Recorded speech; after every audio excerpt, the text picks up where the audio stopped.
ರೇಷ್ಮೆ ಐಸಿರಿ. ರೇಷ್ಮೆ ಕೃಷಿ ತಾಂತ್ರಿಕತೆಗಳನ್ನು ಕುರಿತ ಬಾನುಲಿ ಸರಣಿ. ರೇಷ್ಮೆ ಐಸಿರಿ ಬೆಳೆಯಲು ಕೃಷಿಕರ ಪಾಲಿಗೆ ಸಿರಿಸಿರಿ.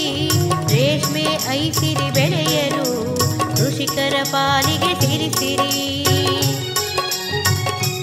ಕೇಳಿ ಕಾರ್ಯಕ್ರಮ ರೇಷ್ಮೆ ಐಸಿರಿ. ಹಿಪ್ಪು ನೇರಳೆ ಸೊಪ್ಪನ್ನು ತಿಂದು ಹೊನ್ನದಾರದ ಗೂಡನ್ನು ನೇಯ್ದು ರೈತನ ಆದಾಯ ಸುಸ್ಥಿರ ಮಾಡುವ ಕೌತುಕ ಬೆಳೆಯ ರೇಷ್ಮೆ ಐಸಿರಿ. ರೇಷ್ಮೆ ಐಸಿರಿ ಬೆಳೆಯಲು ಕೃಷಿಕರ ಪಾಲಿಗೆ ಸಿರಿಸಿರಿ. ರೈತ ಬಾಂಧವರೇ, ಇಂದಿನ ರೇಷ್ಮೆ ಐಸಿರಿ ಬಾನುಲಿ ಸರಣಿಯಲ್ಲಿ ಉತ್ತಮ ಗುಣಮಟ್ಟದ ರೇಷ್ಮೆ ಪಡೆಯಲು ರೀಲಿಂಗ್ನ ಹೊಸ ತಾಂತ್ರಿಕತೆಗಳನ್ನು ಕುರಿತು ಮೈಸೂರಿನ ಕೇಂದ್ರ ರೇಷ್ಮೆ ಸಂಶೋಧನೆ ಹಾಗೂ ತರಬೇತಿ ಸಂಸ್ಥೆಯ ವಿಜ್ಞಾನಿ ಡಾ ಎಂಎನ್ ಚಂದ್ರಶೇಖರ್ ಅವರೊಂದಿಗೆ ಸಂದರ್ಶನವಿದೆ.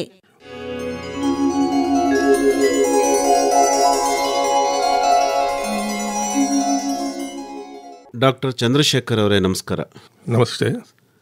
ತಾವು ಇವತ್ತಿನ ದಿವಸ ಉತ್ತಮ ಗುಣಮಟ್ಟದ ರೇಷ್ಮೆಯನ್ನು ಪಡೆಯೋದಕ್ಕೆ ರೀಲಿಂಗ್ನ ಹೊಸ ತಂತ್ರಜ್ಞಾನಗಳು ಏನಿದ್ದಾವೆ, ಮೈಸೂರಿನಲ್ಲಿ ಕಾರ್ಯನಿರ್ವಹಿಸ್ತಾ ಇರುವಂತಹ ಕೇಂದ್ರ ರೇಷ್ಮೆ ಸಂಶೋಧನೆ ಹಾಗೂ ತರಬೇತಿ ಸಂಸ್ಥೆ ಈ ನಿಟ್ಟಿನಲ್ಲಿ ಹೊಸ ತಾಂತ್ರಿಕತೆಗಳನ್ನೇನು ಅಭಿವೃದ್ಧಿಪಡಿಸಿದೆ, ಈ ಎಲ್ಲ ವಿಚಾರಕ್ಕೆ ಸಂಬಂಧಪಟ್ಟಂತೆ ವಿವರವಾಗಿ ತಾವು ಮಾಹಿತಿಯನ್ನು ನೀಡಬೇಕು. ಉತ್ತಮ ಗುಣಮಟ್ಟದ ರೇಷ್ಮೆ ಪಡೆಯಲು ನಾವು ಫೀಲ್ಡಲ್ಲಿ ಬಹಳಷ್ಟು ರೀಲರ್ಗಳನ್ನ ಅವರ ಗುಣಮಟ್ಟ ಉತ್ತಮಪಡಿಸ್ಕೊಳ್ಳಲು ನಾವೆಲ್ಲ ಬಹಳಷ್ಟು ಶ್ರಮ ಪಟ್ಟಿದ್ದೇವೆ ಮತ್ತು ಅವ್ರಿಗೆ ಅದರಿಂದ ಲಾಭವೂ ಆಗಿದೆ. ಮೊದಲನೇದಾಗಿ ಸಿಲ್ಕ್ ಯಾತಕ್ಕೆ ಭಾಳ ಕಾಸ್ಟ್ಲಿ ಏನಂತಂದರೆ, ಈಗ ನಾವು ಕಾಟನ್ ತೊಗೊಂಡ್ರೆ ಅದರದ್ದು ಲೆಂತ್ ಎಷ್ಟಿರುತ್ತೆ, ಹಾಗೆ ಸಿಲ್ಕ್ಗೆ ಕಂಪೇರ್ ಮಾಡಿದ್ರೆ ಅದರದ್ದು ಲೆಂತ್ ಎಷ್ಟಿರುತ್ತೆ. ಅಂದರೆ ಕಾಟನ್ನಲ್ಲಿ 2-3 ಇಂಚು ಕಾಟನ್ ಇತ್ತು ಅಂದರೆ ಲೆಂತು, ಅದು world famous American or Egyptian cotton ಅಂತೀವಲ್ಲ ಅದು. ಆದರೆ ನಮ್ಮ ಸಿಲ್ಕಲ್ಲಿ ಒಂದು ಕಕೂನಿಂದ ಆಲ್ಮೋಸ್ಟ್ ನಾವು 1 ಕಿಲೋಮೀಟ್ರ್ ಉದ್ದದ ಪ್ರೋಟೀನ್ ದಾರ ತೆಗಿಬೋದು. ಇದು ನ್ಯಾಚುರಲ್ ಫೈಬರಲ್ಲಿ ಒಂದು ಒಳ್ಳೆಯ ಗುಣ ಇರೋವಂಥದ್ದು. ಮತ್ತು ಒಂದು ಕಾಟನ್ 1 kgಗೆ 70-80 ರೂಪಾಯಿ ಆಗುತ್ತೆ. ಅದೇ ಸಿಲ್ಕಲ್ಲಿ ಗೂಡಾದರೆ 1 kgಗೆ 400-500 ರೂಪಾಯಿ ಆಗುತ್ತೆ. ರಾ ಸಿಲ್ಕ್ ಆದರೆ 4,000-5,000 ರೂಪಾಯಿವರೆಗೂ ಬೆಲೆ ಇದೆ ಅದಕ್ಕೆ. ಈಗ ಸಿಲ್ಕ್ ಯಾವ ಥರ ಮಾಡಲ್ಪಟ್ಟಿದೆ ಅಂದರೆ, ಸಿಲ್ಕಲ್ಲಿ 2 ಪ್ರೋಟೀನ್ ಫೈಬರ್ಸ್ ಇರುತ್ತೆ. ಅದಕ್ಕೆ ಫೈಬ್ರಾಯಿನ್ ಅಂತೀವಿ. ಅದು 70-80% ಸಿಲ್ಕಲ್ಲಿ ಅದರ ಕಾನ್ಸ್ಟಿಟ್ಯೂಷನ್ ಆಗಿರುತ್ತೆ. ಅದಕ್ಕೆ ಒಂದು ಗಮ್ಮಿ ಪ್ರೋಟೀನ್, ಅದಕ್ಕೆ ಸೆರಿಸಿನ್ ಅಂತೀವಿ, ಅದು ಆಲ್ಮೋಸ್ಟ್ 20-25-28% ಅದು ಇರುತ್ತೆ. ಸೆರಿಸಿಂದು ನೇಚರ್ ಏನಂತಂದರೆ, ಬಿಸಿನೀರಲ್ಲಿ ಹಾಕಿದ್ರೆ ಅದು ಮೆತ್ತಗಾಗುತ್ತೆ, ತಿರ್ಗಾ ಅದನ್ನು ತೆಗೆದ್ರೆ ತಿರ್ಗಾ ಅದು ಗಟ್ಟಿಯಾಗುತ್ತೆ. ಇದೇ ಗುಣನ ನಾವು ಮುಂದೆ ಅದನ್ನು ರೀಲಿಂಗಿಗೆ ಉಪಯೋಗಿಸ್ಕೊತೀವಿ. ಈಗ ರೈತರು ಆ ಗೂಡನ್ನು ಹಾರ್ವೆಸ್ಟ್ ಮಾಡಿದ ಮೇಲೆ ನಮಗೆ ಎಷ್ಟು ದಿನ ಇರುತ್ತೆ ಅಂದರೆ, ಅವರು 7ನೇ ದಿನ ಅಥವಾ 8ನೇ ದಿನ ಹಾರ್ವೆಸ್ಟ್ ಮಾಡ್ತಾರೆ. ನಮಗೆ ಒಂದು 2 ದಿನ ಟೈಮ್ ಇರುತ್ತೆ. ಅದಾದಮೇಲೆ ಏನಾಗುತ್ತೆ, ಗೂಡು ಅಲ್ಲಿ ಚಿಟ್ಟೆಗಳು ಬಂದ್ಬಿಡುತ್ತೆ. ಆ ಪ್ಯೂಪ ಒಳಗಡೆ ಇರುತ್ತೆ, ಅದು ಚಿಟ್ಟೆಯಾಗಿ ಮಾರ್ಪಾಡಾಗುತ್ತೆ. ಅದರಿಂದ ನಮಗೆ ನಾನು ಹೇಳಿದ್ನಲ್ಲ, 1 ಕಿಲೋಮೀಟರ್ ಲೆಂತು ಆಲ್ಮೋಸ್ಟ್ 20-30 ಮೀಟ್ರ್ ಆಗ್ಬಿಡುತ್ತೆ. ಅದು ಕತ್ತರಿಸ್ಕೊಂಡು ಹೊರಗಡೆ ಬಂದ್ಬಿಡುತ್ತೆ ಚಿಟ್ಟೆ ಅಲ್ವಾ, ಹಾಗಾಗಿ ಕಟ್ ಆಗುತ್ತೆ. ಅಂದರೆ ಅದ್ರದ್ದು ರೇಟ್ಸ್ ತುಂಬಾ ಕಡಿಮೆ ಆಗ್ಬಿಡುತ್ತೆ. ಆಗ ರೈತರಿಗೂ ಲಾಸ್ ಆಗುತ್ತೆ, ಇಲ್ಲ ರೀಲರ್ಗೂ ಲಾಸ್ ಆಗುತ್ತೆ. ಅದಕ್ಕೆ ನಾವು ಏನು ಮಾಡಬೇಕು, ಮಾರ್ಕೆಟಲ್ಲಿ ಅದನ್ನು ರೈತರು ತೊಗೊಂಬರ್ತಾರೆ. ತೊಗೊಂಬಂದಮೇಲೆ ನಾವು ಅದನ್ನು ಪರ್ಚೇಸ್ ಮಾಡ್ತೀವಿ. ಒಳ್ಳೆಯ ಗೂಡು ಅಂದರೆ ಏನು? ಒಳ್ಳೆಯ ಗೂಡು ಅಂದರೆ ಫಸ್ಟು ನಾವು ಅದನ್ನು ಒಂದು ಮುಷ್ಟಿನಲ್ಲಿ ಗಟ್ಟಿಯಾಗಿ ಹಿಡ್ಕೊಂಡಾಗ ಅದು it should not lose it's shape. ಅಂದರೆ ಅದು ಒಳ್ಳೆ ಕಾಂಪ್ಯಾಕ್ಟ್ನೆಸ್ ಇರಬೇಕು ಅದಕ್ಕೆ. ಅದೇ ಥರ ಅದ್ರ ಒಳಗಡೆ ಸೌಂಡ್ ಮಾಡಿದಾಗ ರಿಡ್ಲಿಂಗ್ ಸೌಂಡ್ ಅಂತೀವಿ, ಒಂದು ರೋಬೋಸ್ ಸೌಂಡ್ ಆಗಿರಬೇಕು. ಆಮೇಲೆ ಅದರದ್ದು ಶೆಲ್ ವೆಯ್ಟು ಆಲ್ಮೋಸ್ಟ್ 0.4 ಗ್ರಾಮ್ಸಿಂದ ಜಾಸ್ತಿ ಇದ್ದರೆ ಒಳ್ಳೆಯ ಗೂಡು ಅಂತ. ಅದೇ ಥರ cocoon weight also 1.4 to 1.5 grams and above ಇತ್ತು ಅಂದರೆ ಅದು ಒಳ್ಳೆಯ ಗೂಡು ಅಂತ. ಆಮೇಲೆ ಈ shell weight to cocoon weight ಅದು ರೇಷಿಯೋ ಇದೆಯಲ್ಲ, ಅದು around if it is more than 22% ಇದ್ದರೆ ಇಟ್ಸ್ ಎ ಗುಡ್ ಕಕೂನ್ ಅಂತ. ಅಂದರೆ ಮೋಸ್ಟ್ ಆಫ್ ದ ನಮ್ಮ ಸೆರಿಕಲ್ಚರ್ ಇಂಡಸ್ಟ್ರೀಲಿ everybody speaks about SR percentage, ಅಂದರೆ ಶೆಲ್ ರೇಷಿಯೋ ಪರ್ಸೆಂಟೇಜ್ ಅಂತ. ಆಮೇಲೆ ಕಕೂನ್ ಶೇಪ್ ಇದೆಯಲ್ಲ, ಅದು ನಮಗೆ ತುಂಬಾ ಇಂಪಾರ್ಟೆಂಟು. ಇಲ್ಲ ಓವೆಲ್ ಶೇಪ್ ಇರಬೇಕು, ಇಲ್ಲ ಡಂಬಲ್ ಶೇಪ್ ಇರಬೇಕು. ಅದೇ ಥರ ನಮಗೆ ನೆಕ್ಸ್ಟು ಫಿಲಮೆಂಟ್ ಲೆಂತ್, ಒಂದು ಗೂಡಿಂದ ನಮಗೆ ಮಲ್ಟಿ ವೋಲ್ಟೇನ್ ಆದರೆ ಅರೌಂಡ್ 600ರಿಂದ 700 ಮೀಟ್ರ್ ಬರುತ್ತೆ. ಅದೇ ಬಯೋಲ್ಟೀನ್ ಆದರೆ ನಮಗೆ 800ರಿಂದ 900 ಮೀಟ್ರ್ ಬರುತ್ತೆ. ಆಮೇಲೆ ನಾನ್ ಬ್ರೇಕಬಲ್ ಫಿಲಮೆಂಟ್ ಲೆಂತ್ ಅಂತೀವಿ. ನಾನ್ ಬ್ರೇಕಬಲ್ ಫಿಲಮೆಂಟ್ ಲೆಂತ್ ಅಂದರೆ ಸ್ಪಿನ್ನಿಂಗ್ ಟೈಮಲ್ಲಿ ತುಂಬ ಟೆಂಪ್ರೇಚರ್ ಜಾಸ್ತಿ ಆಗಿ, ಇಲ್ಲ ಮಳೆ ಜಾಸ್ತಿ ಆಗಿ, ಹ್ಯುಮಿಡಿಟಿ ಜಾಸ್ತಿ ಆದರೆ ನಮಗೆ ಹೇಗೆ ಟೆಂಪ್ರೇಚರ್ ವೇರಿಯೇಷನ್ನಿಂದ ಅನ್ಕಂಫರ್ಟಬಲ್ ಫೀಲ್ ಆಗ್ತೀವೋ, ಅದೇ ಥರ ಸಿಲ್ಕ್ ವರ್ಮ್ ಆಲ್ಸೋ ಅದಕ್ಕೂ ಅನ್ಕಂಫರ್ಟಬಲ್ ಫೀಲ್ ಆಗಿ ಇಟ್ ಸ್ಟಾಪ್ ಸ್ಪಿನ್ನಿಂಗ್. ಆಗ ಬ್ರೇಕ್ಸ್ ನಮಗೆ ಉಂಟಾಗುತ್ತೆ. ಈ ಬ್ರೇಕ್ಸಿಂದ ನಮಗೆ ಕ್ವಾಲಿಟಿ ಮೇಲೆ ಇಂಪ್ಯಾಕ್ಟ್ ಆಗುತ್ತೆ. ಅದರದ್ದು ನಾನ್ ಬ್ರೇಕಬಲ್ ಫಿಲಮೆಂಟ್ ಲೆಂತು ಜಾಸ್ತಿ ಮೀಟರ್ಸ್ ಇತ್ತು ಅಂದರೆ ಇಟ್ಸ್ ಎ ಗುಡ್ ಕಕೂನ್, ಕಡಿಮೆ ಮೀಟರ್ಸ್ ಇತ್ತು ಅಂದರೆ ಲೋ ಕ್ವಾಲಿಟಿ ಗೂಡು ಅಂತ. ಅದೇ ಥರ ರಾ ಸಿಲ್ಕ್ ಪರ್ಸೆಂಟೇಜ್ ಅಂತೀವಿ. ಅಂದರೆ ನಾವು ಒಂದು ಗೂಡಲ್ಲಿ ನಾವು ಎಷ್ಟು ಸಿಲ್ಕ್ ತೆಗಿತೀವಿ ಅದು ಪರ್ಸೆಂಟೇಜ್ ಮೇಲೆ ಅರೌಂಡ್ 15 to 20% ತೆಗೆದ್ರೆ ದಟ್ ಈಸ್ ವೆರಿ ಗುಡ್ ಅಂತ. ಯಾಕೆ ಅಂದರೆ 80% ಹತ್ತಿರ ಪ್ಯೂಪಲ್ ವೆಯ್ಟ್ ಇರುತ್ತೆ. ಅದು ಪ್ಯೂಪಲ್ ವೆಯ್ಟನ್ನು ನಾವು ಅದನ್ನು ಉಪಯೋಗಿಸೋಕ್ಕಾಗಲ್ಲ ಅದೇ ಸಿಲ್ಕಲ್ಲಿ, ರೀಲಿಂಗಲ್ಲಿ. ನೆಕ್ಸ್ಟು ಅದೇ ಥರ ರೀಲಬಿಲಿಟಿ ಪರ್ಸೆಂಟೇಜ್ ಅಂದರೆ ಈಗ ನಾನು 100 ಗೂಡು ತೊಗೊಂಡ್ರೆ ಲಾಸ್ಟ್ ಲೇಯರ್ವರೆಗೂ ಎಷ್ಟು ಗೂಡು ನಾನು ಉಪಯೋಗಿಸ್ಬೋದು, ಅಂದರೆ ತೆಗಿಬೋದು ದಾರನ ಅಂತ. ಅಂದರೆ ನಾವು ಮಲ್ಟಿ ವೋಲ್ಟೇನ್ ಕಕೂನ್ಸ್ಗಾದರೆ ಅರೌಂಡ್ 60 to 70% ಅಷ್ಟೇ ಆಗೋದು. ಅದೇ ಥರ ಕ್ರಾಸ್ ಬ್ರೀಡ್ಗೆ ಅರೌಂಡ್ 80 to 82% ಆಗುತ್ತೆ. ಬಯೋಲ್ಟೀನ್ಗೆ ಅರೌಂಡ್ 90 to 92% ನಾವು ಕಂಪ್ಲೀಟ್ ರೀಲ್ ಮಾಡ್ಬೋದು. ಸೊ ರೀಲಬಿಲಿಟಿ ಪರ್ಸೆಂಟೇಜ್ ಏನು ಹೇಳುತ್ತೆ ಅಂದರೆ it's A purely quality of cocoon ಹೇಗಿದೆ ಅಂತ ಗೊತ್ತಾಗುತ್ತೆ ನಮಗೆ. ಇನ್ನೊಂದು ಏನಂತಂದರೆ ರೆಂಡಿಟಾ ಅಂದರೆ ನಾವು 1 kg ದಾರ ತೆಗೆಯೋದಕ್ಕೆ ಎಷ್ಟು kg ಗೂಡು ಬೇಕು ನಮಗೆ. ಬಯೋಲ್ಟೀನ್ಗಾದರೆ ಅರೌಂಡ್ 6 to 6.5 kg ಗೂಡು ಬೇಕು, ದಟ್ ಈಸ್ 6.5 kg. ಮಲ್ಟಿ ವೋಲ್ಟೇನ್ಗಾದರೆ 7.5 kg. ಅದೇ ಥರ ಅಂದರೆ ನಾವು ಸಿಲ್ಕ್ ಫಿಲಮೆಂಟ್ ಸೈಜ್ ಇದೆಯಲ್ಲ, ಅದನ್ನು ನಾವು ಹೇಗೆ ಮೆಷರ್ ಮಾಡ್ತೀವಿ ಅಂದರೆ 9000 ಮೀಟರ್ಸ್ ಲೆಂತ್ ತೊಗೊಂಡು ಅದನ್ನು ತೂಕ ಹಾಕಿದ್ರೆ ಎಷ್ಟು ಗ್ರಾಮ್ ಬರುತ್ತೋ, suppose if I get 2 grams ಅದಕ್ಕೆ 2 denier ಅಂತೀವಿ. 25 ಗ್ರಾಮ್ ಬಂತು ಅಂದರೆ 25 ಅಂತೀವಿ. ಆದರೆ 2 ಅನ್ನೋದು ವೆರಿ ಫೈನ್, 25 ಅನ್ನೋದು ಕೋರ್ಸ್ ಅಂತ. ಸೊ ಈಗ ನಮಗೆ ಜಾಸ್ತಿ ಬೇಕು ಸೈಜ್ ಆಫ್ ಇದು ಯಾವ ಸೈಜ್ ಬೇಕು ಅಂದರೆ ನಾವು 4-5 ಗೂಡನ್ನ ಎಕ್ಸ್ಟ್ರಾ ಮಾಡ್ಕೋಬೋದು, ಇಲ್ಲ 4-5 ದಾರನೇ ಸೇರಿಸ್ಬಿಟ್ಟು ಡಬಲ್ ಮಾಡಿ ಟ್ವಿಸ್ಟ್ ಮಾಡ್ಕೋಬೋದು. ಸೊ ನೆಕ್ಸ್ಟ್ ಮೈಸೂರಲ್ಲಿ ಈ ಲಾಸ್ಟ್ ಒಂದು 200 ವರ್ಷದಿಂದ Mysuru famous for sericulture. Britishers ಎಷ್ಟು ಎಸ್ಟಾಬ್ಲಿಷ್ ಮಾಡಿದ್ರು, so many composite factories in and around Mysuru. ಅದರಲ್ಲಿ ಕೆಲವು ನಮ್ಮಲ್ಲಿ ಪ್ಯೂರ್ ಮೈಸೂರು ಅಂತ ಒಂದು ಮಲ್ಟಿ ವೋಲ್ಟೇನ್ ರೇಸ್ ಇತ್ತು. ಅದರಲ್ಲಿ ಏನಂತಂದರೆ ಶೆಲ್ ರೇಷಿಯೋ ತುಂಬಾ ಕಡಿಮೆ ಇತ್ತು, ಆಲ್ಮೋಸ್ಟ್ ಒಂದು 13% ಇತ್ತು. ಹಾಗಾಗಿ ನಮಗೆ filament length around 200 to 250 metres ಇರೋದು. ಆ್ಯಂಡ್ ರೆಂಡಿಟಾ ಆಲ್ಮೋಸ್ಟ್ 15 kg ಬೇಕಿತ್ತು ನಮಗೆ 1 kg ದಾರ ತೆಗಿಯೋಕ್ಕೆ. ಸೊ ಅದರಲ್ಲಿ ನಮಗೆ ಬಿಕಾಸ್ ಶೆಲ್ ವೇಟು ಮತ್ತು ಶೆಲ್ ರೇಷಿಯೋ ಎಲ್ಲ ಕಡಿಮೆ ಇದ್ದಿದ್ದರಿಂದ ನಾವು ಅದನ್ನು ಒಳ್ಳೆ ಮಿಷಿನರೀಸಲ್ಲಿ ಪ್ರೋಸೆಸ್ ಮಾಡೋಕ್ಕಾಗ್ತಿರ್ಲಿಲ್ಲ. We were only processing on lowest quality grade machineries. Next ಏನಂತಂದರೆ ಜಾಪನೀಸ್ ಜೊತೆ ನಮ್ಮ CSRTI ಮೈಸೂರಲ್ಲಿ ರಿಸರ್ಚ್ ಸ್ಟಾರ್ಟ್ ಆಗಿ ಆಲ್ಮೋಸ್ಟ್ 3.5 ಡಿಕೇಡ್ಸ್ ಆಗಿದ್ಮೇಲೆ ನಮ್ಮಲ್ಲಿ ಬಯೋಲ್ಟೀನ್ ರೇಸಸ್ ತುಂಬಾ ಕಮರ್ಷಿಯಲಿ ನಮ್ಮ ರೈತರುಗಳಿಗೆ, ರೀಲರ್ಸ್ಗೆಲ್ಲ ತುಂಬಾ ಲಾಭ ಮಾಡಿಕೊಟ್ಟಿದೆ. ಈಗ ಇದರಲ್ಲಿ shell ratio it has increase to 22%. ಆಮೇಲೆ filament length almost 800 to 900 meters ಬರುತ್ತೆ. ಅದೇ ಥರ ರೆಂಡಿಟಾ ಆಲ್ಮೋಸ್ಟ್ 6.5 ಒಳಗಡೆನೇ ಬರ್ತಾ ಇದೆ. And reliability percentage also it is almost 92% ಬರ್ತಾ ಇದೆ. And we can commercially we can give profitable industrial ಇದು ಸಪೋರ್ಟ್ ಕೊಡ್ತಾ ಇದ್ದೀವಿ. ಆಮೇಲೆ ಈಗ ರೈತರಿಂದ ಗೂಡು ಪರ್ಚೇಸ್ ಮಾಡಿದ್ಮೇಲೆ ನಾವು ಏನು ಮಾಡ್ತೀವಿ ಅಂದರೆ ಅದನ್ನು ಇಮ್ಮಿಡಿಯೇಟಾಗಿ ಹಾಟ್ ಏರ್ ಡ್ರೈಯರಲ್ಲಿ 5 hours ಅದನ್ನು ಇಟ್ಟರೆ initially at 110 degrees later on ಒಂದು 5 hours10 degrees ರಿಡ್ಯೂಸ್ ಮಾಡಿ ಆಲ್ಮೋಸ್ಟ್ 100 kg ನಾನು ಗೂಡಿಟ್ಟರೆ 65 kgs of water will be evaporated. 35 kgs of cocoon, I can keep it for almost 2-3 ತಿಂಗಳು we can proper ಆಗಿ store ಮಾಡ್ಬೋದು.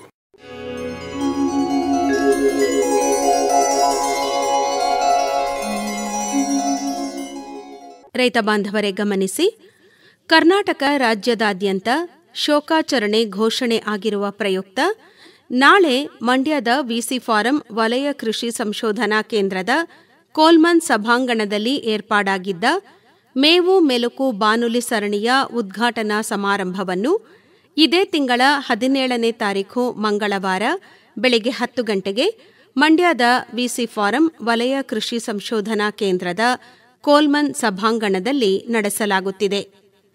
ರೈತ ಬಾಂಧವರು ಈ ಬದಲಾವಣೆಯನ್ನು ಗಮನಿಸಬೇಕಾಗಿ ಈ ಮೂಲಕ ಕೋರಲಾಗಿದೆ.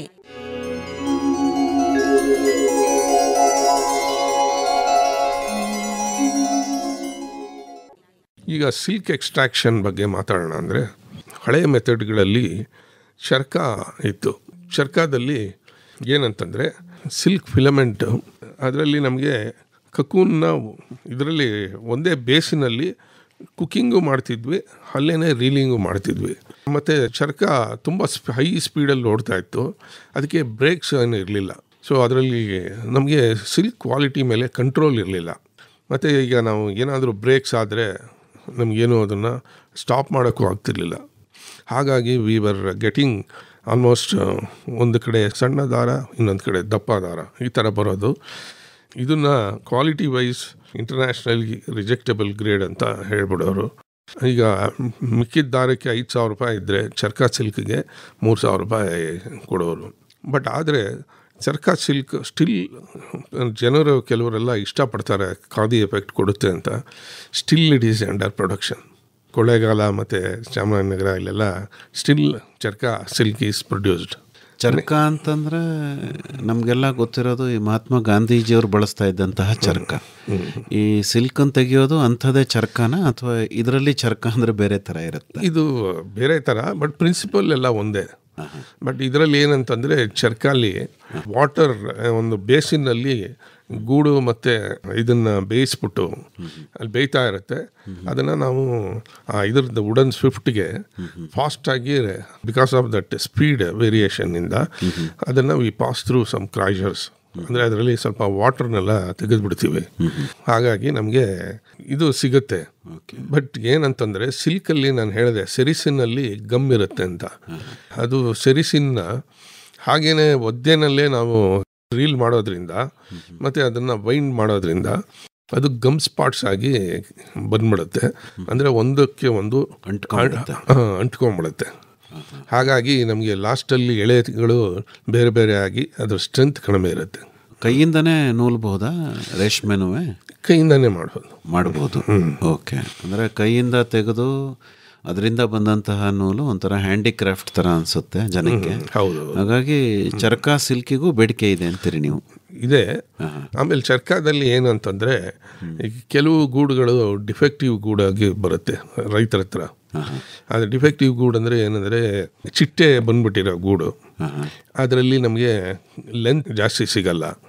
ಆಮೇಲೆ ಕೆಲವು ಸಲ ಇದು ವರ್ಮ್ಸ್ ಬಂದ್ಬಿಟ್ಟಿರುತ್ತೆ, ನಮಗೆ ಫೀಲ್ಡಲ್ಲಿ ಸೊಪ್ಪು ಸಿಗಲ್ಲ. ಆವಾಗ ತಿನ್ಶೆಲ್ ಅಂತ ಹೇಳ್ತೀವಿ. ಅದೇ ಥರ ಕೆಲವು ಸಲ ಗೂಡು ಕಟ್ಟಬೇಕಾದ್ರೆ 2 ಹುಳುಗಳು ಒಂದು ಮನೆಯಲ್ಲಿ ಸೇರ್ಕೊಂಡ್ಬಿಟ್ಟು ಡಬಲ್ ಗೂಡು ಅಂತ ಆಗುತ್ತೆ. ಆಮೇಲೆ ನಮ್ಮ ಶೇಪ್ ಬೇಕಿರೋದು oval shape or dumbbell shape, ಆ ಶೇಪಲ್ಲಿ ಇರಲ್ಲ. ಅದಕ್ಕೆ ನಾವು ಡಿಫಾರ್ಮ್ಡ್ ಕಕೂನ್ಸ್ ಅಂತ, ಅದು ರೀಲ್ ಮಾಡೋಕ್ಕಾಗಲ್ಲ. ಅದೇ ಥರ ಈ ಊಸಿ ಫ್ಲೈ ಅಂತ ಹೇಳ್ತೀವಿ. ಆ ಊಸಿ ಫ್ಲೈ ಅಂದರೆ ಲಾರ್ವಾ ಸ್ಟೇಜಲ್ಲೇ ಊಸಿ ನೋಡ ಮೊಟ್ಟೆ ಇಟ್ಟು ಅದು ಗೂಡು ಆದಮೇಲೆ ಅದು ಆಚೆ ಕೊಡೋಗುತ್ತೆ ಫ್ಲೈ ಆಗಿ. ಹಾಗಾಗಿ ಅದು ನಮಗೆ ರೀಲಿಂಗ್ ಲೆಂತ್ ಸಿಗಲ್ಲ. ಅದೇ ಥರ ಮೆಲ್ಟ್ ಗೂಡು ಅಂತೀವಿ. ಏನು ಸರ್ ಮೆಲ್ಟ್ ಗೂಡು ಅಂದರೆ? ಅದು ವೈರಸ್ಸು ಅಥವಾ ಬ್ಯಾಕ್ಟೀರಿಯಲ್ ಇನ್ಫೆಕ್ಷನ್ ಆಗಿ ಅದು ಗೂಡು ಕಟ್ಟುತ್ತೆ ಹುಳ. ಆದರೆ ಅದು ಕಟ್ಬಿಟ್ಟು ಸತ್ತೋಗ್ಬಿಟ್ಟು ಅದರದ್ದು ಲಿಕ್ವಿಡ್ಸ್ ಎಲ್ಲ ಕೊಳ್ತೋಗಿರ್ತಲ್ಲ, ಲಿಕ್ವಿಡ್ಸ್ ಎಲ್ಲ ಬಂದು ಅದನ್ನು ಸಿಲ್ಕನ್ನ ಹಾಳು ಮಾಡಿಬಿಡ್ತು. ಅದನ್ನು ನಾವು ಬೇರೆ ಸಿಲ್ಕ್ ಜೊತೆ ಸೇರಿಸಿ ಗೂಡು ತೆಗೆದ್ರೆ ಸಿಲ್ಕ್ ಎಲ್ಲ ಕೆಟ್ಟೋಗುತ್ತೆ, ಹಾಳಾಗುತ್ತೆ. ಅದಕ್ಕೆ ನಾವು ಸಪ್ರೇಟಾಗಿ ಚರ್ಕದಲ್ಲಿ ಓಡಿಸ್ಕೋಬೋದು. ಡಿಫಾರ್ಮಿಟೀಸ್ ಇಷ್ಟೇನಾ? ಇಷ್ಟೇ. ಆದರೆ ಇದು ಡಿಫೆಕ್ಟಿವ್ ಕಕ್ಕನ್ನು ರೈತರು ಒಂದು ಕೇರ್ ತಗೋಬೇಕು. ಇದು 5% ಮೇಲೆ ಇದ್ದರೆ ಕಮರ್ಷಿಯಲಿ ಅದು ವಯಬಲ್ ಅಲ್ಲ. ಅಂದರೆ ನೀವು ಹೇಳ್ತಾ ಇರೋದು ಇಷ್ಟೆಲ್ಲ ಡಿಫಾರ್ಮಿಟಿ ಇದ್ದರೂ ಚರ್ಕದಲ್ಲಿ ನೂಲ್ಬಹುದು, ಇದನ್ನು ನೂಲ್ಬೋದು. ಚರ್ಕದ ಅಡ್ವಾಂಟೇಜ್ ಅಲ್ವಾ? ಈಗ ಚರ್ಕದಿಂದ ತೆಗೆದಂತಹ ನೂಲಿನಿಂದ ಬಟ್ಟೆ ನೇಯೋದು ಮಾಮೂಲಿ ಏನು ಹಳ್ಳಿ ಕಡೆ ಹಾಕ್ಕೊಂಡಿರ್ತಾರಲ್ಲ ಮಗ್ಗ, ಅದರಿಂದಲೇ ಮಾಡಬೇಕಾ ಅಥವಾ ಈಗೆಲ್ಲ ಆಟೋಮೇಟೆಡ್ ಬಂದಿದಾವಲ್ಲ ನೇಯ್ಗೆ ಮಾಡೋದು, ಅಂಥ ಯಂತ್ರದಲ್ಲೂ ಚರ್ಕ ಸಿಲ್ಕ್ ಬಳಸ್ಬೋದಾ? ಬಟ್ಟೆಯಲ್ಲಿ 2 ಥರ ನೂಲಿರುತ್ತೆ. ಒಂದು ವಾರ್ಪ್ ಅಂತೀವಿ, ಲೆಂತ್ ವೈಸ್ ಇದಕ್ಕೆ. ಅದೇ ಥರ ಇನ್ನೊಂದು ವೆಫ್ಟ್ ವೈಸಲ್ಲಿ ಚರ್ಕನ ವಾರ್ಪ್ ವೈಸ್ಗೆ we require high uniform quality material. Weft ವೈಸ್ಗೆ ಸ್ವಲ್ಪ ಸಣ್ಣ ದಪ್ಪ ಇದ್ರೂ ನಡೆಯುತ್ತೆ. ಹಾಗಾಗಿ ವೆಫ್ಟ್ ವೈಸು ಮಾಡ್ಬೋದು. ಸೊ ಬಟ್ ಏನಂತಂದರೆ ಪವರ್ ಲೂಮ್ಸ್ಗಳಿಗೆ ಚರ್ಕ ಹಾಕಿದಾಗ ಸ್ವಲ್ಪ ಬ್ರೇಕ್ ಆಗೋ ಚಾನ್ಸಸ್ ಇರುತ್ತೆ, ಯಾಕಂದರೆ ಹೈ ಸ್ಪೀಡಲ್ಲಿ ಅದು ಆಪ್ರೇಟ್ ಆಗಬೇಕಲ್ಲ. ಬಟ್ ನಾರ್ಮಲಿ ಹ್ಯಾಂಡ್ಲೂಮ್ಸಲ್ಲಿ ಚರ್ಕನೇ ಉಪಯೋಗಿಸ್ತಾರೆ. ಈವನ್ ಸ್ಯಾರೀಸ್ಗೆ ಅದರ್ ಮೆಟೀರಿಯಲ್, ಖಾದಿ ಮೆಟೀರಿಯಲ್ಸ್ ಎಲ್ಲ ಚರ್ಕನೇ ದೇ ವಿಲ್ ಯೂಸ್. ನೀವೆರಡು ಹೇಳಿದ್ರಲ್ಲ, ಒಂದು ಯಾವುದು ವಾರ್ಪ್ ಅಂತ, ಇನ್ನೊಂದು ವೆಫ್ಟ್ ಅಂತ, ಈಗ ತಾನಾಬಾನ ಅಂತ. ಓಕೆ. ಈಗ ಮಾಮೂಲಿ ಕೈಮಗ್ಗದಲ್ಲಿ ಎರಡಕ್ಕೂ ಚರ್ಕ ಸಿಲ್ಕನ್ನೇ ಬಳಸ್ತಾರ? ಹೌದಾ? ಹೌದು. ಎರಡಕ್ಕೂ ಮೊದಲನೇ ತಾಂತ್ರಿಕತೆ ಇದ್ದಿದ್ದು ಚರ್ಕದಲ್ಲಿ ನೂಲ್ತಾ ಇದ್ದಿದ್ದು ಅಲ್ವೇ? ಹೌದು. ಆಮೇಲೆ ಸರಿ ಬ್ರೇಕ್ಸ್ ಇಂಟ್ರೊಡ್ಯೂಸ್ ಮಾಡ್ತಾರೆ ಚರ್ಕಾಗೆ. ಅಂದರೆ ಚರ್ಕಾದು ಲೆಂತ್ ರಿಡ್ಯೂಸ್ ಮಾಡಿ ಅದಕ್ಕೆ ಫಿಲೇಚರ್ ಅಂತಾರೆ. ಫಿಲೇಚರ್ ಅಂತ ಅಥವಾ ಕಾಟೇಜ್ ಬೇಸಿನ್ ಅಂತ. ಕಾಟೇಜ್ ಬೇಸಿನಲ್ಲಿ ವಿ ಕ್ಯಾನ್ ಇಂಪ್ರೂವ್. ಅಂದರೆ ಇಂಡಿವಿಜುವಲ್ ಸ್ಟಾಪ್, ಇದು ಅಲ್ಲಿ ಒಂದು ಬೇಸಿನ್ಗೆ ಸ್ಟಾಪ್ ಮಾಡೋ ಥರ ಒಂದು ಬ್ರೇಕ್ ಸಿಸ್ಟಮ್ ಕೊಟ್ಟಿರ್ತಾರೆ. ಹಾಗಾಗಿ ನಾವು ಏನಾದರೂ ದಾರ ತೆಗಿಬೇಕಾದ್ರೆ ನೂಲು ಕಟ್ಟಾದರೆ ಅದನ್ನು ತಿರ್ಗಾ ಪುನಃ ಜೋಡಿಸಿ ಓಡಿಸಿದಾಗ ನಮಗೆ ವಾರ್ಪ್ ಕ್ವಾಲಿಟಿ ಸಿಲ್ಕ್ ಮಾಡ್ಕೋಬೋದು. ಬಟ್ ಅದರಲ್ಲಿ ಕುಕ್ಕಿಂಗ್ ಸಪ್ರೇಟ್ ಇರುತ್ತೆ, ಬೇರೆ ಕಡೆ ಕುಕ್ ಮಾಡಿಕೊಂಡು ಇದನ್ನು ಸಪ್ಲೈ ಮಾಡಬೇಕು. ಸೊ ಹಾಗಾಗಿ ನಮಗೆ ಕ್ವಾಲಿಟಿ ಇಂಪ್ರೂವ್ ಆಗುತ್ತೆ. ಬಟ್ ಸ್ಟಿಲ್ ನಮಗೆ ಇಂಟರ್ನ್ಯಾಷನಲ್ ಲೆವೆಲಲ್ಲಿ ಕ್ವಾಲಿಟಿ ಅಷ್ಟು ಇಂಪ್ರೂವ್ ಆಗಲ್ಲ ಕಾಟೇಜ್ ಬೇಸಿನಲ್ಲಿ. ನೆಕ್ಸ್ಟು ಹೊಸ ಟೆಕ್ನಾಲಜಿಗಳು ಅಂದರೆ ಮಲ್ಟಿ ಎಂಡ್ ಟೆಕ್ನಾಲಜಿ ಅಂತ. ಮಲ್ಟಿ ಎಂಡ್ ಟೆಕ್ನಾಲಜಿಲಿ ಏನಂತಂದರೆ, ಒಂದು ಕುಕ್ಕಿಂಗಿಗೆ ದೆರ್ ಇಸ್ ಎ ಗೂಡನ್ನು ನಾವು ಸ್ಟೈಫಲ್ ಮಾಡಿ ಅದನ್ನು ಸ್ಟೋರ್ ಮಾಡಿಟ್ಟಿರ್ತೀವಲ್ಲ, ಅದನ್ನು ಪ್ರಾಪರ್ ಕುಕ್ಕಿಂಗಲ್ಲಿ ಅದರಲ್ಲಿ ಏರ್ ಇರುತ್ತಲ್ಲ ಅದನ್ನು ತೆಗೆದುಬಿಟ್ಟು ನಾವು ವಾಟರ್ನ ಫಿಲ್ ಮಾಡಿಸ್ತೀವಿ ಥ್ರೂ ಟೆಂಪರೇಚರ್ ವೇರಿಯೇಷನ್ಸಿಂದ. ಅಂದರೆ ಫಸ್ಟು ಲೋ ಟೆಂಪರೇಚರಲ್ಲಿ ಹೀಟ್ ಮಾಡಿದ್ರೆ ಅರೌಂಡ್ 60-65 ಡಿಗ್ರೀಸಲ್ಲಿ ಅದನ್ನು ಗ್ರ್ಯಾಜುವಲ್ ಆಗಿ ಅರೌಂಡ್ 80 ಡಿಗ್ರೀಸ್ವರೆಗೂ ತೊಗೊಂಡೋದ್ರೆ, ಆಮೇಲೆ ಅದನ್ನು if you suddenly reduce by another 10 degrees ಏನಾಗುತ್ತೆ, ಒಳಗಡೆ ಏರ್ ಇರೋದೆಲ್ಲ ಹೋಗ್ಬಿಟ್ಟು ವಾಟರ್ ವಿಲ್ ಪೆನಿಟ್ರೇಟ್. ಆಗ ನಾವು ಬಾಯ್ಲ್ ಮಾಡಿದಾಗ ಯೂನಿಫಾರ್ಮ್ ಕುಕ್ಕಿಂಗ್ ಆಗುತ್ತೆ. ಇದರಿಂದ ನಮಗೆ ಏನಾಗುತ್ತೆ, ವೇಸ್ಟೇಜ್ ಕಡಿಮೆ ಆಗುತ್ತೆ. And also we start getting uniform length ಇದು. ಸೊ ಮಲ್ಟಿ ಎಂಡಲ್ಲಿ ಮಿಷಿನರೀಸಲ್ಲಿ ಇಂಡಿವಿಜುವಲಿ ದಾರ ಏನಾದರೂ ಒಂದು ನೂಲು ಕಟ್ಟಾದ್ರೂ ಅದೊಂದು ಮಾತ್ರ ಸ್ಟಾಪ್ ಮಾಡಿ ಮಿಕ್ಕಿದ ಮಿಷಿನರೀಸ್ ಓಡ್ತಾ ಇರುತ್ತೆ. ಸೊ ಹಾಗಾಗಿ ಪ್ರೊಡಕ್ಷನ್ ಲಾಸ್ ಆಗಲ್ಲ ಮತ್ತು ಕ್ವಾಲಿಟಿನೇ ತುಂಬಾ ಇಂಪ್ರೂವ್ ಆಗುತ್ತೆ. Internationally gradable silk we can start getting. ಅದೇ ಥರ ಆಟೋಮ್ಯಾಟಿಕ್ ರೀಲಿಂಗ್ ಮಿಷಿನಲ್ಲಿನೂ ಅಷ್ಟೇ. ಆಟೋಮೆಟಿಕ್ ರೀಲಿಂಗ್ ಮಿಷಿನಲ್ಲಿ ತುಂಬ ಸ್ಲೋ ಸ್ಪೀಡಲ್ಲಿ ಆಟೋಮೆಟಿಕ್ ರೀಲಿಂಗ್ ಮಿಷಿನ್ ಓಡೋದ್ರಿಂದ ಆ್ಯಂಡ್ 60% ನಮಗೆ ಲೇಬರ್ ರಿಕ್ವೈರ್ಮೆಂಟ್ ಕಡಿಮೆ ಆಗುತ್ತೆ. ಸೊ ಇದರಲ್ಲಿ ನಮಗೆ we can produce up to more than 3A 4A internationally gradable ಸಿಲ್ಕ್ವರೆಗೂ ತೆಗಿಬೋದು. ಆಮೇಲೆ ಸಿಲ್ಕ್ ನಾವು ಯಾವ ಥರ ದಾರ ತೆಗಿತೀವಿ ಅಂತ, ಈಗ ನನಗೆ ಮೈಸೂರು ಸಿಲ್ಕ್ ಸ್ಯಾರಿ ಹೋದರೆ ಶೋರೂಮ್ಗೆ ಅವರು 26 ಡೀನಿಯರ್ ಅಂತ ಹೇಳಿದೆ ನಾನು ತಮಗೆ. ಅಂದರೆ 26-28 ಡೀನಿಯರ್ ಅಂತಂದರೆ ಅಲ್ಲಿ ನಮಗೆ ಅವರು ಆ ಸ್ಪೆಸಿಫಿಕೇಶನ್ ಕೊಡ್ತಾರೆ, ಆ ಸೈಜ್ ದಾರ ಬೇಕು ಅಂತ.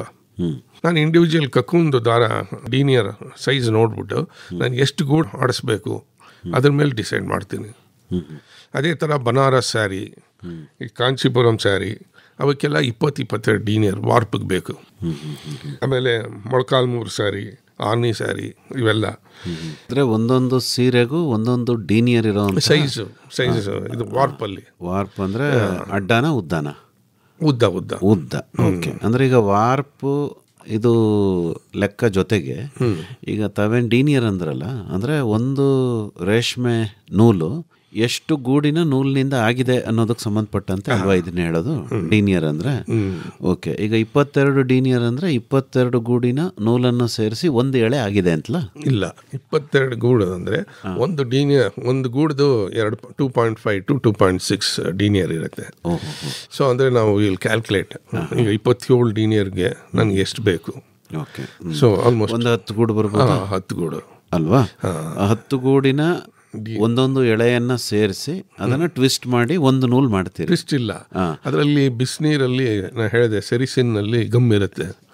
ನಾವು ಅದನ್ನ ಒಂದು ಕ್ರಾಯ್ಜರ್ ಮೂಲಕ ಓಡಿಸ್ತೀವಿ ಅದನ್ನ. ಸರಿ. ಅದರಲ್ಲಿ 2 ಕೆಲಸ ಆಗುತ್ತೆ. ಕ್ರಾಯ್ಜರಲ್ಲಿ ಒಂದು ನೀರನ್ನ ತೆಗೆಯುತ್ತೆ, ಇನ್ನೊಂದು ಅದನ್ನ ಒಂದಕ್ಕೊಂದು ಫಿಲಮೆಂಟ್ಸ್ಗಳು ಅಂಟ್ಕೊಳ್ಳೋ ತರ ಮಾಡುತ್ತೆ. ಸೊ ಹಾಗಾಗಿ ನಮಗೆ ಒಳ್ಳೆ ಕೊಹೆಷನ್ ಇರುವಂಥ ದಾರ ಸಿಗುತ್ತೆ. ಈ ಟ್ವಿಸ್ಟಿಂಗ್ ಅಂತೆಲ್ಲ ಹೇಳ್ತಾರಲ್ಲ, ಏನು ಹಾಗಾದ್ರೇನು? ಈ ಟ್ವಿಸ್ಟಿಂಗ್ ಅಂದರೆ ಈಗ ನಮಗೆ ಅದರಲ್ಲಿ ಸಿಲ್ಕ್ ಸ್ಯಾರೀಸಲ್ಲಿ ನಮಗೆ ಶಿಫಾನ್, ಜಾರ್ಜೆಟ್, ಈ ಥರ ಕ್ರೇಪ್, ಈ ಥರ ಎಲ್ಲ ನಮಗೆ ಸ್ಯಾರೀಸ್ ಬೇಕಾಗತ್ತೆ. ಬೇಕಾದರೆ ಜನಕ್ಕೆ ದೇ ವಾಂಟ್ ವೆರೈಟೀಸ್. ಸೊ ಹಾಗಾಗಿ ಅದಕ್ಕೆ ವಾರ್ಪಲ್ಲಿ ನಾವೇನು ಮಾಡ್ತೀವಿ ಅಂದರೆ 2 ಎಳೆ ತೊಗೊಂಡು ಅದನ್ನು ಒಂದು Z ಡೈರೆಕ್ಷನಲ್ಲಿ ಟ್ವಿಸ್ಟ್ ಕೊಡ್ತೀವಿ, ಇಲ್ಲ S ಡೈರೆಕ್ಷನಲ್ಲಿ ಟ್ವಿಸ್ಟ್ ಕೊಡ್ತೀವಿ. ಕೆಲವು ಸಲ ಏನಾಗುತ್ತೆ, ವಿ ವಾಂಟ್ ಥಿಕ್ಕರ್ ಫ್ಯಾಬ್ರಿಕ್ಸ್, ಅದಕ್ಕೆ 2 ಸೇರಿಸಿ 2 ಎಳೆಯನ್ನು ತೊಗೊಂಡು ಟ್ವಿಸ್ಟ್ ಕೊಡ್ತೀವಿ, ಇಲ್ಲ ಸಿಂಗಲ್ ಎಳೆಯಲ್ಲಿ ಟ್ವಿಸ್ಟ್ ಕೊಡ್ತೀವಿ. ಈ ಥರ ಟ್ವಿಸ್ಟ್ ವೇರಿಯೇಷನ್ಸಿಂದ ನಮ್ಮ ಫೀಲಿಂಗ್ಸ್ ಚೆನ್ನಾಗಿರುತ್ತೆ, ಬಟ್ಟೆ ಮೈ ಮೇಲೆ ಫ್ಯಾಬ್ರಿಕ್ ಫೀಲಿಂಗ್ ಚೆನ್ನಾಗಿರುತ್ತೆ.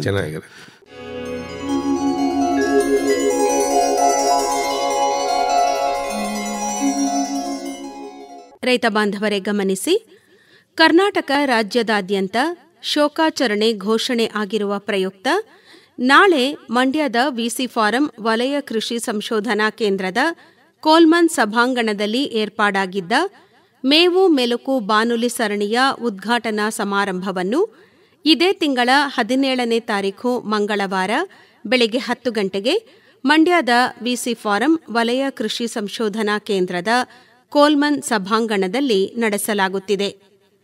ರೈತ ಬಾಂಧವರು ಈ ಬದಲಾವಣೆಯನ್ನು ಗಮನಿಸಬೇಕಾಗಿ ಈ ಮೂಲಕ ಕೋರಲಾಗಿದೆ.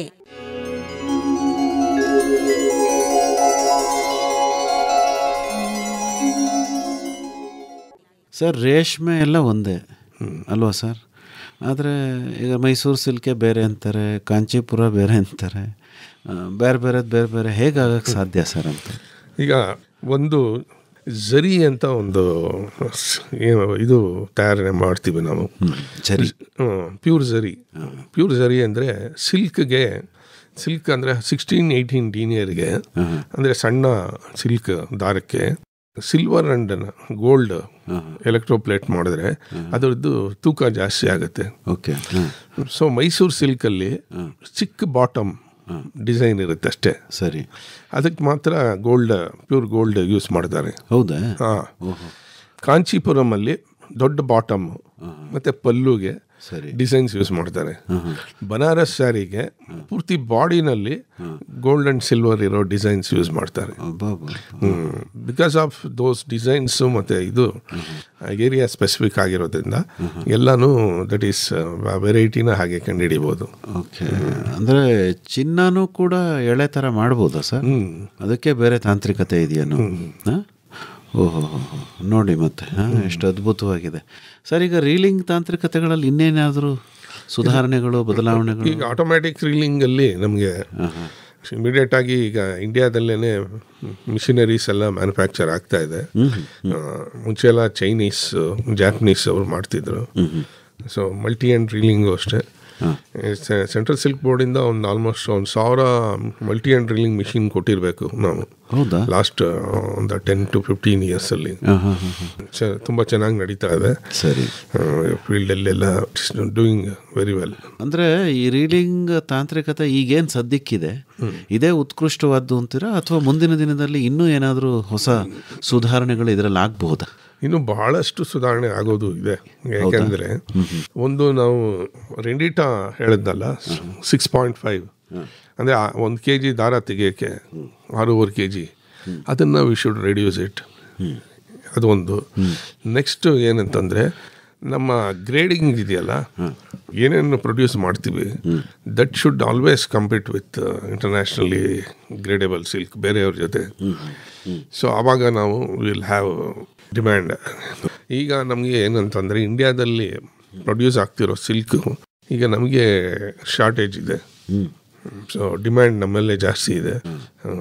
ಸರ್, ಈಗ ರೀಲಿಂಗಿನ ಮೂಲಕ ಹೊರಗಡೆ ಬರುವಂತಹ ನೂಲಿನ ಗುಣಮಟ್ಟಕ್ಕೆ ಮತ್ತು ಸೀರೆ ಮಗ್ಗ ಆಗ್ಬೋದು ಅಥವಾ ನೇಯ್ಗೆ, ಅದಕ್ಕೂ ನೇರವಾದ ಸಂಬಂಧ ಏನಾದ್ರು ಇದೆಯಾ? ಡೆಫಿನೆಟ್ ಆಗಿದೆ. ಯಾಕೆ ಅಂದರೆ ನಾವು ರೀಲಿಂಗಲ್ಲಿ ಒಳ್ಳೆ ದಾರ ತೆಗಿಲಿಲ್ಲ ಅಂದರೆ ನಮಗೆ ರೇಷ್ಮೆ ಸ್ಯಾರಿ ಕ್ವಾಲಿಟಿನೇ ಸರಿಗೆ ಬರಲ್ಲ. ಆಮೇಲೆ ಅವ್ರ ಪ್ರೊಡಕ್ಷನ್ನು ತೆಗಿಯೋಕ್ಕಾಗಲ್ಲ. ಯಾಕಂದರೆ ಅವ್ರಿಗೆ ಸ್ಟ್ರೆಸ್ ಆ್ಯಂಡ್ ಸ್ಟ್ರೈನ್ ಇದೆಯಲ್ಲ ಆ ವೀವಿಂಗ್ ಲೂಮ್ಸಲ್ಲಿ, ಅದು ಇಟ್ ಹ್ಯಾಸ್ ಟು ವಿಥ್ಸ್ಟ್ಯಾಂಡ್ ಇದು.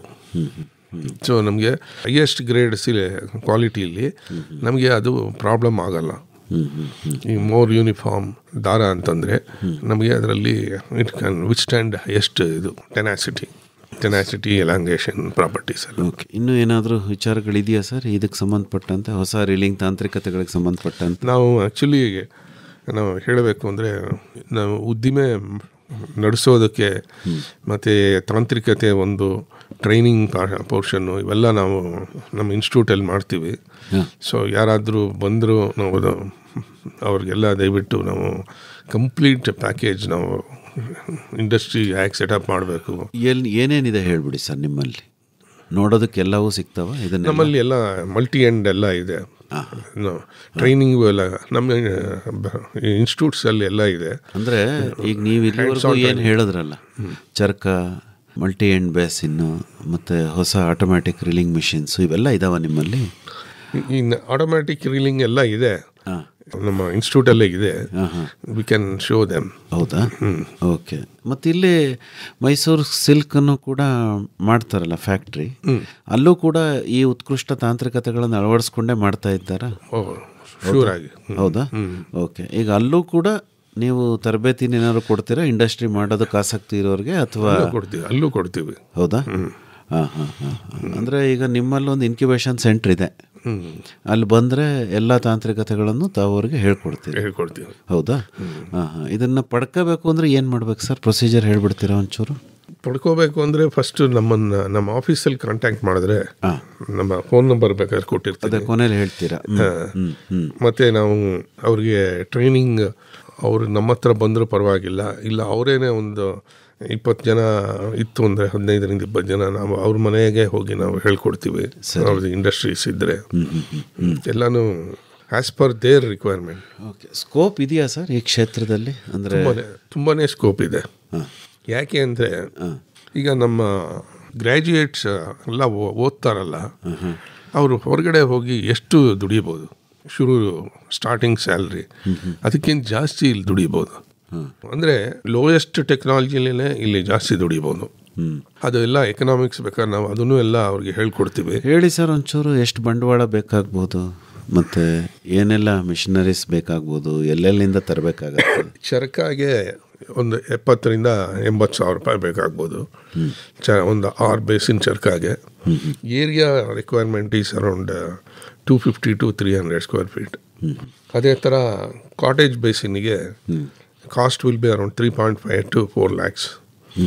And area requirement will be around 650 to 700 square feet. Multi-end drilling-ಗೆ 10 basin ಇದಕ್ಕೆ area requirement will be around 1,200 square feet. Cost of the machineries will be around 20 to 22 lakhs. ಅದರಲ್ಲಿ ಒಂದು 10 lakhs subsidy ಕೊಡ್ತಾರೆ central silk ಬೋರ್ಡಿಂದ. CSB ಇಂದ subsidy ಇದೆ, ಕೊಡ್ತಾರೆ. ಆಮೇಲೆ automatic reeling ಮಿಷಿನ್ಗೆ it requirement will be around 4,000 square feet or 5,000 square feet based on their ಇದು ಕೆಪಾಸಿಟಿ. ಅದಕ್ಕೂ ಸಬ್ಸಿಡಿ ಇದೆ. ಇಟ್ ಕಾಸ್ಟ್ ಹೈಯರ್ ಎಂಡ್ ಎಂಟರ್ಪ್ರನರ್ಸ್ಗೆ ಇದರಲ್ಲಿ ಕ್ರೋರ್ಸಲ್ಲಿ ಅದಕ್ಕೆ ಇನ್ವೆಸ್ಟ್ಮೆಂಟ್ ಬೇಕು. ಅಂದರೆ ಎಲ್ಲದಕ್ಕೂ ಕೂಡ ನಿಮ್ಮ CSB ಇಂದ ಸಹಾಯಧನ ಸಿಗುತ್ತೆ. ಸಹಾಯ ಒಂದೇ ಅಲ್ಲ, ನಾವು ಒಂಥರ ಬೇಬಿ ಸ್ಟೆಪ್ಸ್ ಅಂತ ಏನು ಹೇಳ್ತೀವಿ, ನಾವೆಲ್ಲಾನು ನಡೆಸ್ಕೊಡ್ತೀವಿ. ಬೇಕಾದ್ರೆ ಕೈ ಹಿಡಿದು ನಡೆಸ್ತೀವಿ. ನೋಡಿದ್ರ, ಈಗ ಬಹಳಷ್ಟು ಜನ ಏನು ಮಾಡ್ತಾರೆ, ಬರೀ ರೇಷ್ಮೆ ಕೃಷಿ ಆ ಹಂತಕ್ಕೇನೆ ತಮ್ಮ ವಿಚಾರನ ನಿಲ್ಲಿಸ್ಬಿಡ್ತಾರೆ. ಗ್ರಾಮೀಣ ಪ್ರದೇಶದಲ್ಲಿ ಹಿಪ್ಪನೇರಳೆ ಹಾಕು, ಮನೆ ಕಟ್ಟು, ಹುಳ ಸಾಕು, ಮತ್ತು ಗೂಡನ್ನು ಬಿಡಿಸು, ಮಾರು, ಸಾಕು ನನಗೆ ಅಂತ. ಅಂದರೆ ಒಂದು ಹಂತದ ಮೌಲ್ಯವರ್ಧನೆನ ಬೆಳೆಗಾರನ ಹಂತದಲ್ಲೇ ಮಾಡಬಹುದು ಅಂತ ತಮಗನ್ಸುತ್ತೆ? ಹೌದು. ಇದರಲ್ಲಿ ಏನಂತಂದರೆ ಹೊಸ ಟೆಕ್ನಾಲಜೀಸ್ ಇದೆ. ಆಮೇಲೆ ಅದನ್ನು ಜನರಿಗೆ ಈಗ ಬೇಕಾಗಿದೆ ಎಲ್ಲನೂ. ದೇ ವಾಂಟ್ ಅವ್ರನ್ನ ಹೇಗೆ ನಾವು ಅಪ್ರೋಚ್ ಮಾಡೋದು ಮಾಡಿ ನಾವು ಹೇಗೆ ಅದನ್ನು ಈಗ ಮೌಲ್ಯವರ್ಧನೆ ಮಾಡಬೇಕು. ಈಗ ಇದೇ ಕಾಂಜೀಪುರಂ ಸಿಲ್ಕು 15,000ಕ್ಕೂ ಸಿಗುತ್ತೆ, 1,00,000 ರೂಪಾಯಿಗೂ ಸಿಗುತ್ತೆ ನೋಡಿ. ಆದರೆ market is there for 1 lakh also, for 10,000 also. Correct. So ಯಾರನ್ನ ನಾವು ಕಾಂಟ್ಯಾಕ್ಟ್ ಮಾಡಬೇಕು, ಅದು ನಾನು ಡಿಸೈಡ್ ಮಾಡಬೇಕು. ಅಲ್ಲ, ನಾನು ನಿಮ್ಮನ್ನು ಕೇಳಿದ್ದು, ಈಗ ರೇಷ್ಮೆ ಬೆಳೆಯುವಂತಹ ರೈತ ಒಂದು ಸಣ್ಣ ನೂಲು ಬಿಚ್ಚಾಣಿಕಾ ಘಟಕವನ್ನು ಹಾಕ್ಕೊಂಡು ಗೂಡನ್ನು ಮಾರೋ ಬದಲು ನೂಲನ್ನೇ ಬಿಚ್ಚಿ ಮಾರುವಂತಹ ಆಲೋಚನೆ ಮಾಡಬಹುದೇ ಅಂತ ಕೇಳಿದೆ ತಮ್ಮ. ಡೆಫಿನೆಟಾಗಿ ಮಾಡ್ಬೋದು. ಅದಕ್ಕೆ ನಾವು ಎಲ್ಲ ಥರ ಟ್ರೈನಿಂಗು ಕೊಡ್ತೀವಿ, ಅವ್ರಿಗೆ ಪಕ್ಕಾ ನಾಲೆಡ್ಜ್ ಕೊಡ್ತೀವಿ, ಏನು ಎಕನಾಮಿಕ್ಸ್ ಇದೆ, ಏನಾಗುತ್ತೆ ಅಂತ. ಅಥವಾ ಒಬ್ಬ ಮಾಡೋಕ್ಕಾಗಲಿಲ್ಲ ಅಂದರೆ ಒಂದು 10 ಜನ ಸೇರಿಕೊಂಡು ಒಂದು ಕೋಆಪರೇಟಿವ್ ಮಾಡೆಲಲ್ಲಿ ಮಾಡ್ಬೋದು, ಸೊಸೈಟಿ ಈ ಥರ ಮಾಡಿ. ಅಲ್ಲ, ಈಗೆಲ್ಲ FPOಗಳು ಸಾಕಷ್ಟು ಬರ್ತವೆ, ರೈತ ಉತ್ಪಾದಕ ಸಂಸ್ಥೆಗಳು ಅಂತ. ರೇಷ್ಮೆ ಕೃಷಿಗೆ ಸಂಬಂಧಪಟ್ಟಂತೆ ಒಂದು ಮಾಡಿಕೊಂಡ್ರೆ ಗೂಡಿನ ಬೆಲೆನ ಅವರೇ ನಿರ್ಧಾರ ಮಾಡ್ಕೊಂಡಂಗೆ ಆಗುತ್ತಲ್ವೇ? ಹೌದು. ಅಂದರೆ ತಂತ್ರಜ್ಞಾನ ತಮ್ಮಲ್ಲಿ ರೆಡಿಯಾಗಿ ಸಿಗುತ್ತೆ, ಸೌಲಭ್ಯಗಳಿದೆ, ಅವ್ರ ಆಲೋಚನೆ ಮಾಡಬೇಕಷ್ಟೆ ಅಲ್ವಾ ಸರ್?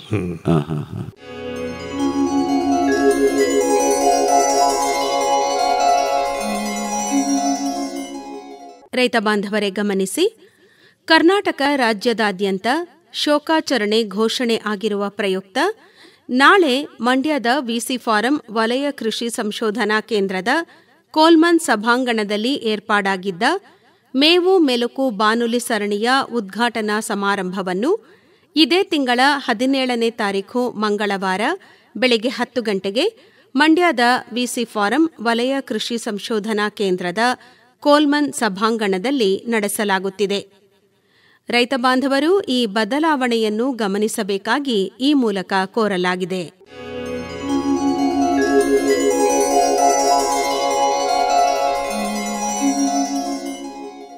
ಇನ್ನೇನಾದರೂ ಹೇಳೋಕ್ಕಿದೆಯಾ ಈ ವಿಚಾರಕ್ಕೆ ಸಂಬಂಧಪಟ್ಟಂತೆ? ಈಗ ನಾನು ಒಂದೇ ಒಂದು ಎಕ್ಸಾಂಪಲ್ ಕೊಡ್ತೀನಿ, ದಯಮಾಡಿ ಹೇಳಿ. ಸಪೋಸ್ ಒಂದು ಹಳ್ಳಿ ಏನು ಕೊಡಿ, ನಮ್ಮ ಗೂಡಿನ ಮಾರ್ಕೆಟಿಂದ ಒಂದು 30 ಕಿಲೋಮೀಟರ್ದಲ್ಲಿದೆ. ಅಲ್ಲಿ ಒಂದು ರೀಲರ್ಸ್ ಒಂದು ದಿನಕ್ಕೆ 2,000 kg ಪರ್ಚೇಸ್ ಮಾಡ್ತಾರೆ, ಒಂದು 25ರಿಂದ 30 ರೀಲರ್ಸ್. ನಾವು ಅಲ್ಲಿ ಗೂಡಿಂದ ದಿನಕ್ಕೆ 1 kgಗೆ ₹1 2 ಉಳಿಸಿದ್ರೆ ಒಂದು ವರ್ಷಕ್ಕೆ more than 1 million V can save. ಅಂದರೆ 10 ಲಕ್ಷ ರೂಪಾಯಿಗಿಂತ ಜಾಸ್ತಿ ಸೇವ್ ಮಾಡ್ಬೋದು. ಹೌದಾ? ಅದಕ್ಕಾರ ಎಲ್ಲ ಕ್ಯಾಲ್ಕುಲೇಷನ್ ತಮಗೆ ಆಮೇಲೆ ಹೇಳ್ತೀನಿ. ಓಕೆ, ನಿಮ್ಮನ್ನು ಸಂಪರ್ಕ ಮಾಡಿದ್ರೆ ಹೇಳ್ತೀರಾ? ಎಲ್ಲ ಹೇಳ್ತೀನಿ ಅಲ್ವಾ? ಆ ಥರ there are so many steps where we can save ಅಂತ. 6-7 ಹಂತದಲ್ಲಿ we can save money. Okay, ಅಂದರೆ ನಮಗೆ ಯಾರ ಸಹಾಯನೇ ಬೇಕಿಲ್ಲ. Money saved is money earned ಅಲ್ವಾ ಸರ್? ಹೌದೌದು. ಉಳಿತಾಯ ಮಾಡಿದ ಹಣ ಗಳಿಸಿದ ಹಣಕ್ಕೆ ಸಮ ಅಲ್ವೇ? ಹಾಗಾಗಿ ನೋಡಿ, ತಾಂತ್ರಿಕತೆಗಳು ಲಭ್ಯ ಇದ್ದಾವೆ, ಕೊಡೋದಕ್ಕೆ ತಾವು ಸಿದ್ಧ ಇದ್ದೀರಿ. ಸಂಸ್ಥೆ ಹೊಸ ತಾಂತ್ರಿಕತೆಗಳನ್ನು ಕೊಡುತ್ತೆ. ಸೆಂಟ್ರಲ್ ಸೆರಿಕಲ್ಚರ್ ಬೋರ್ಡ್ ಕೈ ಹಿಡಿದು ನಡೆಸೋದಕ್ಕೆ ಸಿದ್ಧ ಇದೆ. ಜನ ಮನಸ್ಸು ಮಾಡಬೇಕಷ್ಟೆ ಅಲ್ವೇ? ಹೌದು. ಡಾಕ್ಟರ್ ಚಂದ್ರಶೇಖರ್ ಅವರೇ, ಹೆಚ್ಚಿನ ಮಾಹಿತಿಗೆ ತಮ್ಮನ್ನೇ ನೇರವಾಗಿ ಅವರು ಸಂಪರ್ಕ ಮಾಡಬೇಕು ಅಂತಾದರೆ ಸಂಪರ್ಕಕ್ಕಾಗಿ ತಮ್ಮ ಮೊಬೈಲ್ ಸಂಖ್ಯೆನ ಕನ್ನಡದಲ್ಲಿ ಹೇಳ್ಬೋದೇ? 8073558035. ಇನ್ನೊಮ್ಮೆ ಹೇಳ್ತೀರಾ? 8073558035. 8035. ಇನ್ನೂ ಒಂದು ಸರಿ ಹೇಳ್ಬಿಡಿ ಡಾಕ್ಟ್ರೆ. 80735805. ಒಳ್ಳೆಯದು ಡಾಕ್ಟರ್ ಚಂದ್ರಶೇಖರ್ ಅವರೇ. ಇದುವರೆಗೂ ಕೂಡ ಉತ್ತಮ ಗುಣಮಟ್ಟದ ರೇಷ್ಮೆಯನ್ನು ಪಡೆಯೋದಕ್ಕೆ ರೀಲಿಂಗ್ನ ಹೊಸ ತಾಂತ್ರಿಕತೆಗಳಿಗೆ ಸಂಬಂಧಪಟ್ಟಂತೆ ಬಹಳ ಉಪಯುಕ್ತವಾದ ಮಾಹಿತಿಯನ್ನು ನೀಡಿದ್ರಿ. ವಂದನೆಗಳು. ನಮಸ್ಕಾರ. ನಮಸ್ಕಾರ.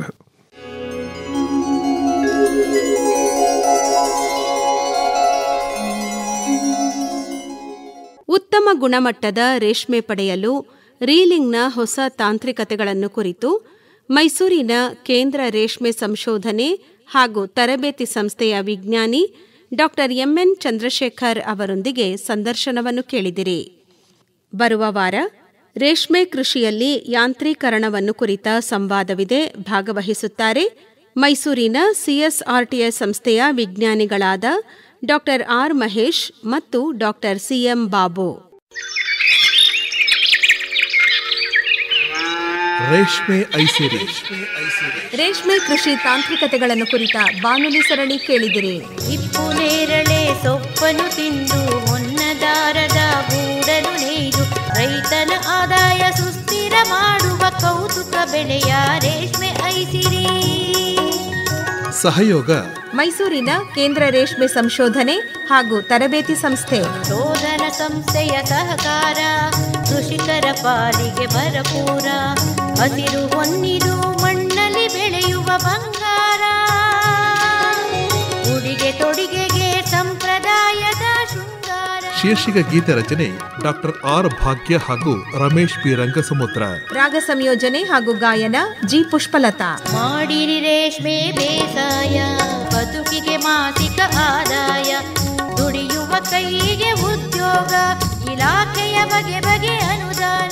ಸಂಕಲನ ಆರ್ ಲೋಕೇಶ್ವರಿ. ರೇಷ್ಮೆ ಐಸಿರಿ ಬೆಳೆಯಲು ಕೃಷಿಕರ ಪಾಲಿಗೆ ಸಿರಿ ಸಿರಿ. ಪರಿಕಲ್ಪನೆ ಹಾಗೂ ನಿರ್ಮಾಣ ಎನ್ ಕೇಶವಮೂರ್ತಿ. ಕೃಷಿಕರ ಪಾಲಿಗೆ ಸಿರಿ ಸಿರಿ.